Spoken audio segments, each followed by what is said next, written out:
kërkesë dhe insistim, e thënë së buti i pamatur për të lënë shtëpinë pa zot shtëpia. Konstituimi i kuvendit dje u pamundësua sepse partitë opozitare PDK, LDK, Lista Serbe dhe AK nuk votuan për verifikimin e mandateve të tyre si deputet.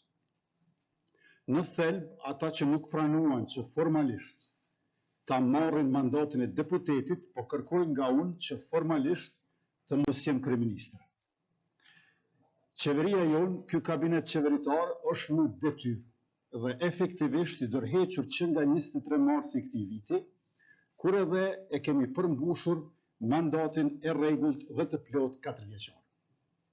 Nga ajo ditë e deri në zgjedhjen e qeverisë së re nga legjislatura e 9 e Kuvendit të Republikës Kosovës, qeveria jonë ushtron të gjitha përgjegjësitë që i takojnë pushtetit ekzekutiv në përputhje me legjislacionin në fuqi. Kjo e vendos qeverinë në një rol kujdestar për të garantuar vazhdimsinë, sigurinë dhe funksionimin e pandërprerë të shtetit tonë në zbatim të Kushtetutës dhe ligjeve të Republikës. Krahas përmbushjes së mandatit të plot qeverisës, që na vë në një rol kujdestar deri në formimin e qeverisë së re, unë në emër të kabinetit qeveritar dje jam drejtuar Kuvendit të Republikës sonë me një letër përmes së cilës e kam njoftuar për statusin e qeverisë sonë pas datës 23 mars 2025 dhe për dërheqjen time nga posti ekzekutiv, veç se efektiv nga ajo datë dhe sipas Kushtetutës dhe ligjeve në fuqi.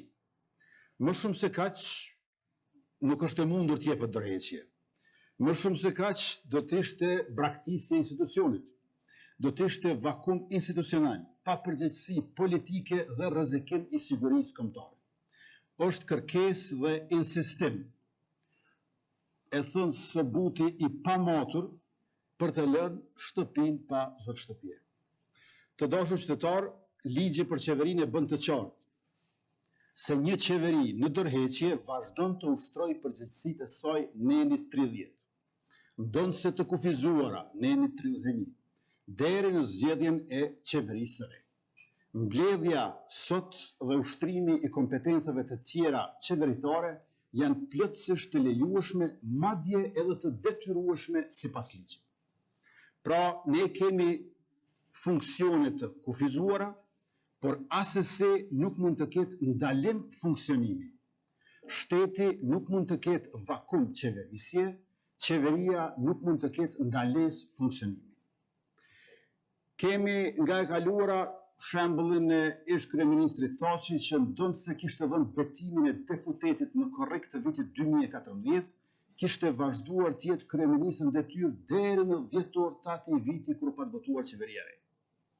E kemi shembullin e ish kryeministit Haradinaj, i cili dha dorëheqjen korrekt vitit 2019, vetëm për të vazhduar tutje si kryeministër në detyrë deri në zgjedhjen e qeverisë Kurti në shkurt të vitit 2020. Gjithashtu e kemi shembullin e ish kryeministit Hoti, i cili mbeti në detyrë deri në formimin e qeverisë Kurti 2 në mars të vitit 2021, përkundër faktit që qeveria e tij u shpall e jashtëligjshme nga gjykata kushtetuese në 10 orë të vitit 2020. Pra në historikun ton të formimit të institucioneve, kemi shembuj nga e kaluara, kur një qeveri e udhëhequr nga PDK, ndonse me kuvend të shpërndarë, një qeveri e udhëhequr nga AK, ndonse e dorëhequr, dhe një qeveri e udhëhequr nga LDK, ndonse e shpallur si e jashtëligjshme, kanë qëndruar në detyrë deri në formimin e qeverisë së re.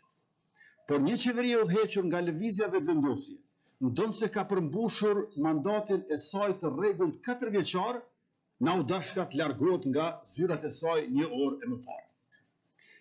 Si fitues të padiskutueshëm të zgjedhjeve të 9 shkurtit 2025, jemi shumë të interesuar që të ecim përpara drejt formimit të institucioneve të legjislaturës së 9 dhe atë sa më parë menjëherë.